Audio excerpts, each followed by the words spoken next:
अगर आप डेमोक्रेसी पे विश्वास रखते हैं, लोगों ने भरपूर तावन देके अपनी सरकार, पॉपुलर सरकार जनाब उमर अब्दुल्ला साहब को चीफ मिनिस्टर बनाया है और यहाँ उनकी सरकार बनी है। फ्री हैंड दीजिए, फिर देखिए कि जम्मू कश्मीर में किस ढंग से तरक्की होती है।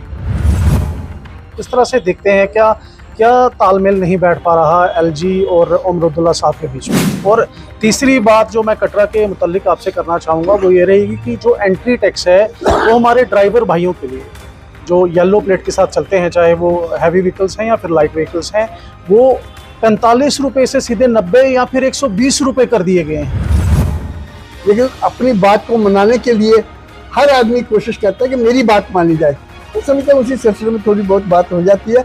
इतना तो होना ही चाहिए, कोई ऐसी बात नहीं।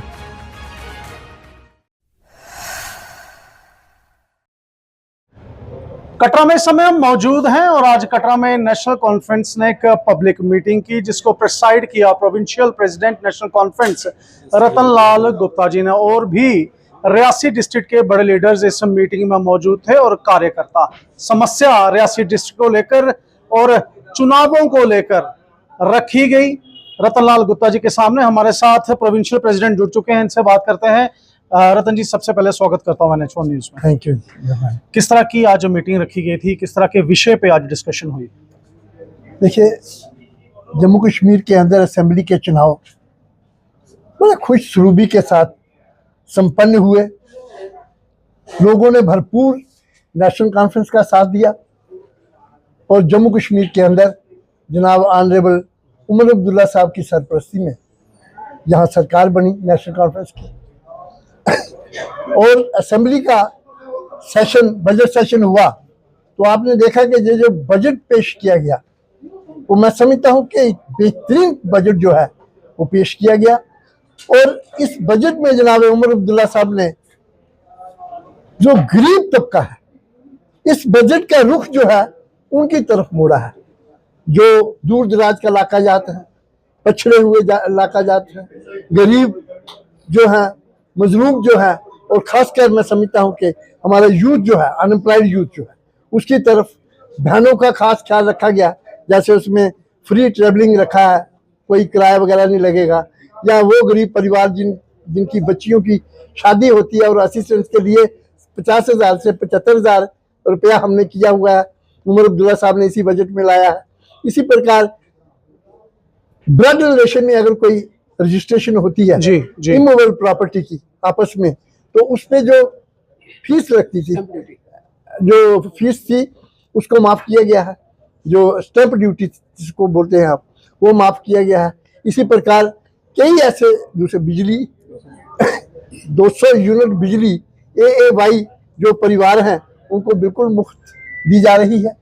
राशन का इन्होंने किया है कि AAY परिवार जो है उनको 5 किलो पर मंथ जो राशन मिलता था वो डबल किया, अब वो 10 किलो उनको मिलेगा।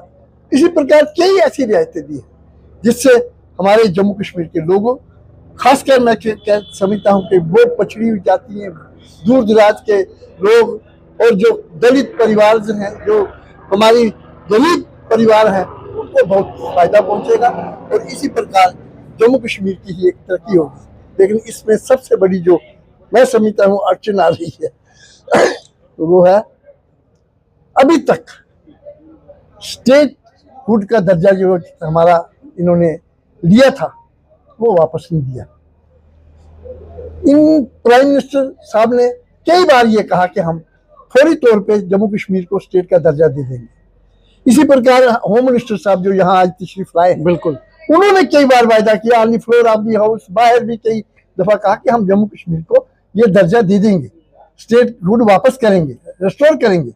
लेकिन बदकिस्मती है कि आज जम्मू कश्मीर की एडमिनिस्ट्रेशन में कंफ्यूजन सा पड़ा हुआ है, कोई इधर भाग रहा है, कोई इधर भाग रहा है, नो क्लियरिटी, ड्यू सिस्टम चल रहा है।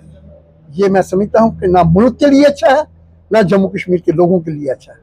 अगर आप डेमोक्रेसी पे विश्वास रखते हैं, लोगों ने भरपूर तावन देके अपनी सरकार, पॉपुलर सरकार जनाब उमर अब्दुल्ला साहब को चीफ मिनिस्टर बनाया है और यहाँ उनकी सरकार बनी है। फ्री हैंड दीजिए, फिर देखिए कि जम्मू कश्मीर में किस ढंग से तरक्की होती है, किस ढंग से डेवलपमेंट होती है, किस ढंग से स्कूल की स्कूलों की प्रॉब्लम, हॉस्पिटल की प्रॉब्लम, पानी की प्रॉब्लम, जो जितने भी परेशानी है वो दूर होंगी। मुझे पूरी उम्मीद है कि सेंटर सोचे, और उन्हें सोचना चाहिए कि फौरी तौर पे जम्मू कश्मीर के अंदर स्टेटहुड को रिस्टोर किया जाए।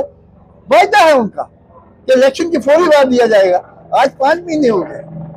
जम्मू कश्मीर के लोगों ने क्या जुर्म किया है कि इनको जो इनका फंडामेंटल राइट्स है वो नहीं मिल रहा है। रतन जी, मैं एक सवाल आपसे यहाँ पूछना चाहूँगा। जब हम बात करते हैं नेशनल कॉन्फ्रेंस की, क्या किस तरह का रिलेशन सेंटर के साथ है, बीजेपी गवर्नमेंट के साथ है, तो कल महबूबा मुफ्ती जी का भी एक बयान आया। उन्होंने कहा कि उमर अब्दुल्ला जो चीफ मिनिस्टर हैं जम्मू कश्मीर के और जो उनकी सरकार है बिल्कुल दब चुकी है दिल्ली के आगे। इस पर आप क्या कहना चाहेंगे?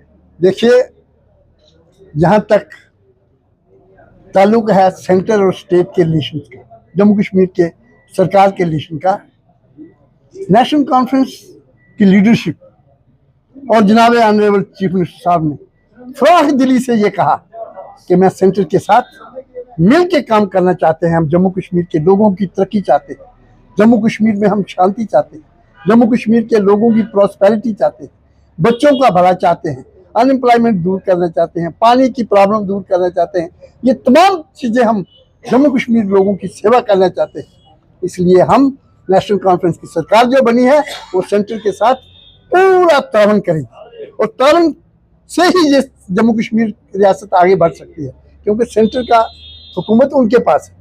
लिहाजा जहाँ तक महबूबा जी का ताल्लुक है, नेशनल कॉन्फ्रेंस आज तक ना किसी से दबी है ना दबेगी, और नेशनल कॉन्फ्रेंस तो एक मजबूत चट्टान की तरह खड़ी है। इसके साथ सामने कई सिर फोड़ते रहे, चलाते रहे, लेकिन नेशनल कॉन्फ्रेंस जो है वो मजबूत शीशा प्लाई दीवार की तरह खड़ी है, और उसी मजबूती के साथ हमने इलेक्शन में भी मुकाबला किया है, आगे भी हम मुकाबला करेंगे, हम परवाह नहीं करते। रतन जी, बात करते हैं एलजी मनोज सिन्हा साहब की। जिस तरह उन्होंने 48 केस ऑफिसर्स को ट्रांसफ़र किया और उसके बाद कैबिनेट की meeting Omar Abdullah chief minister जो है उनके यहाँ हुई, तो किस तरह से देखते हैं, क्या तालमेल नहीं बैठ पा रहा एलजी और उमर अब्दुल्ला साहब के बीच में? देखिए, जहाँ तक मैंने कहा ना, ड्यूल सिस्टम, जब तक आप स्टेट का दर्जा जम्मू कश्मीर को नहीं देंगे ये कंफ्यूजन बना रहेगा। जनाब उमर अब्दुल्ला साहब की सरकार ने ऑलरेडी बिजनेस रूल्स भेजे हुए हैं, उसमें क्लियर किया हुआ है कि जब तक ये सिस्टम चल रहा है तो उसमें क्लैरिटी आए, तो वो भी अभी तक वापस नहीं दिए हैं। जहाँ तक एलजी साहब का ताल्लुक है, एलजी साहब को फराख दिली से काम लेना चाहिए। यहाँ लोगों की सरकार है, ये डेमोक्रेसी नेशनल कॉन्फ्रेंस ने रिस्टोर की है, वरना 10 साल से कौन सी डेमोक्रेसी थी। जहाँ हम दावा करते हैं कि जम्मू कश्मीर के अंदर डेमोक्रेसी को हमने रिस्टोर किया है और लोगों की हुकूमत बनी है, जनाब उमर अब्दुल्ला साहब की हुकूमत है। अगर इस हुकूमत को आप ताबन नहीं देंगे, सेंटर ताबन नहीं देगा, तो उसके क्या अंजाम होगा, क्या उसके रिजल्ट्स निकलेंगे, वो ऊपर वाला ही जानता है। जिस तरह आपने बात की कि महिलाओं के लिए फ्री राइड कर दी गई है गवर्नमेंट बसेस में, चाहे वो ई बसेस हो या फिर JKSRTC की बसें, लेकिन उसके दूसरी तरफ देखें तो पेट्रोल और डीजल के भी प्राइस बढ़ा दिए गए। और तीसरी बात जो मैं कटरा के मुतल्लिक आपसे करना चाहूँगा वो ये रहेगी कि जो एंट्री टैक्स है वो हमारे ड्राइवर भाइयों के लिए जो येलो प्लेट के साथ चलते हैं, चाहे वो हैवी व्हीकल्स हैं या फिर लाइट व्हीकल्स हैं, वो 45 रुपये से सीधे 90 या फिर 120 रुपये कर दिए गए हैं। इसके ऊपर आप क्या कहना चाहेंगे, क्योंकि सरकार को आप रिप्रेजेंट करते हैं? देखिए, अब किस ढंग से ये सारे सिस्टम बनाया है वो तो सरकार ही जानती है। जहाँ तक आपका ताल्लुक है कि भाई ज़्यादा है या कमी है, इसके बारे में हम ज़रूर बात करेंगे।